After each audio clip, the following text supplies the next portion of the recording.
तेजस्वी गायब हैं और प्रशांत सड़कों पर निकल चुके हैं। हवाई जहाज जब रनवे पे उतरता है तो एक झटका लगता है, पर क्या उस झटके की धमक बिहार के उन घरों तक पहुंची जहां लोग अब भी अपनी किस्मत के मलबे में विपक्ष को ढूंढ रहे हैं? पटना की हवाओं में इस वक्त एक अजीब सन्नाटा है। वो सन्नाटा जो हार के बाद अक्सर पसरा रहता है, लेकिन इस सन्नाटे की अपनी एक अलग कहानी है। अब इसी सन्नाटे को चीरने की कोशिश जनसुराज के प्रशांत किशोर कर रहे हैं। आज बात तेजस्वी के आराम की भी करेंगे और प्रशांत किशोर के आगाज की भी। नमस्कार, मैं हूं राजेश रंजन और आप देख रहे हैं द न्यूज स्कैन। 9 जनवरी को विपक्ष के सबसे बड़े चेहरे तेजस्वी यादव विदेश से लौट आए हैं 40 दिनों के बाद। सुना है लंदन और यूरोप की हवाओं में राजनीति की थकान मिटाई जा रही थी। राजनीति में हारना कोई गुनाह नहीं है, लेकिन हार कर मैदान छोड़ देना, क्या इसे ही नए दौर की राजनीति कहते हैं? आज का सवाल बहुत सीधा है।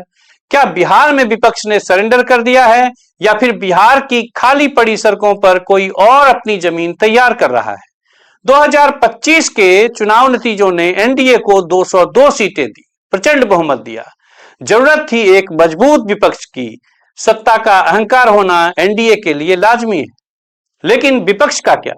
75 सीटों से गिरकर 25 पर सिमट जाने वाला राष्ट्रीय जनता दल क्या सिर्फ समीक्षा बैठकों में उलझा रहेगा? तेजस्वी लौटे और आते ही क्या कहा, आपने सुना ही होगा। कहा कि 100 दिनों तक सरकार की आलोचना नहीं करेंगे। 100 दिनों का मौन। गांधी जी ने मौन रखा था सत्य की खोज के लिए, आत्मशुद्धि के लिए। लेकिन क्या यह मौन आत्मशुद्धि के लिए है, या हार का वो खौफ जिसमें सवाल पूछने की ताकत भी जवाब दे गई है? जब पुल गिर रहे हो, हर तरफ भ्रष्टाचार हो, लाल फीताशाही चरम पर हो, पेपर लीक हो रहे हो, तब क्या विपक्ष हनीमून पीरियड का इंतजार करता है? करना चाहिए? इस पर सोचिए जरूर। इसी सन्नाटे के समानांतर एक और तस्वीर है, चंपारण की धूल, गांधी का आश्रम और एक आदमी जिसका स्कोर कार्ड है जीरो। जीरो यानी शून्य। नाम है प्रशांत किशोर। गोदी मीडिया ने तो उनका मरसिया ही पढ़ दिया था, मजाक उड़ाया गया था। देखिए इतनी पदयात्रा का नतीजा क्या निकला, जीरो। लेकिन राजनीति में जीरो कभी कभी बहुत खतरनाक और बहुत सी संभावनाओं को लिए होता है। प्रशांत किशोर ने अपनी हार को ईगो पर नहीं लिया, बल्कि उसे एक प्रायश्चित उपवास में बदल दिया। वे कह रहे हैं, मैं हारा हूं पर मैं भागा नहीं हूं। सोचिए, एक तरफ वो नेता है जिसे जनता ने 25 सीटें दी, विपक्ष के नेता की जिम्मेदारी दी, पर वो 40 दिनों तक विदेश में रहा और 100 दिनों तक चुप रहने की बात कर रहा है। यह रणनीति और राजनीतिक समझ पर भी एक सवालिया निशान है। दूसरी तरफ वो है जिसके पास एक भी विधायक नहीं है, पर वो फिर से जनसंघर्ष की बात कर रहा है। अब आइए शून्यता के सिद्धांत को इसी बहाने समझने की कोशिश करते हैं। समझ लीजिए कि राजनीति खालीपन बर्दाश्त नहीं करती। अगर सदन का विपक्ष यानी तेजस्वी यादव चुप रहेंगे, तो सड़क का विपक्ष यानी प्रशांत किशोर उस जगह को भर देंगे। तेजस्वी की राजनीति में एक कंफर्ट है, एक सुरक्षा कवच है, विरासत है पद का। लेकिन प्रशांत किशोर की इस आक्रामक वापसी में एक रिस्क है, पसीना बहाने का रिस्क, सड़क पर संघर्ष का रिस्क, दोबारा शून्य से शुरू करने का रिस्क।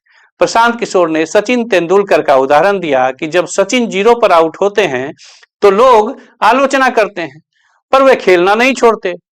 क्या बिहार का मतदाता इस जिद को समझेगा, या फिर वो 10,000 रुपये के उस नैरेटिव में उलझा रहेगा जिसका जिक्र प्रशांत किशोर अक्सर किया करते रहे हैं? तय यहाँ के लोगों को करना है। क्या चाहिए? वो राजकुमार जो हारते ही मैदान छोड़कर छुट्टियां मनाने चला जाए, या वो जिद्दी शख्स जो हारने के बाद आपके दरवाजे पर खड़ा होकर पूछे कि भैया गलती कहां हुई? ये लड़ाई अब भाजपा बनाम राजद की नहीं है, ये लड़ाई सन्नाटे बनाम संकल्प की है।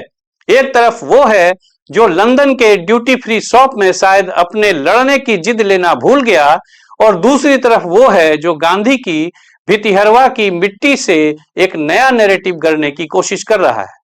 देखते रहिए, क्योंकि ये सिर्फ सत्ता की लड़ाई नहीं है, यह बिहार के उस स्पेस की लड़ाई है जिसे विपक्ष ने खाली छोड़ दिया है। और याद रखिए, जो लड़ाई नहीं लड़ता, इतिहास उसे सिर्फ फुटनोट में जगह देता है। बिहार आंदोलन और बदलाव की धरती रही है। मुझे लगता है कि बिहार से ही निश्चित तौर पर सड़क से विपक्ष की एक नई परिभाषा राजनीति में गढ़ी जाएगी। नमस्कार, मैं हूं राजेश रंजन और आप देख रहे थे द न्यूज स्कैन। अगर आपको लगता है कि यहां आपके मुद्दों की बात होती है तो हमारे चैनल को लाइक और सब्सक्राइब जरूर कर लें। धन्यवाद।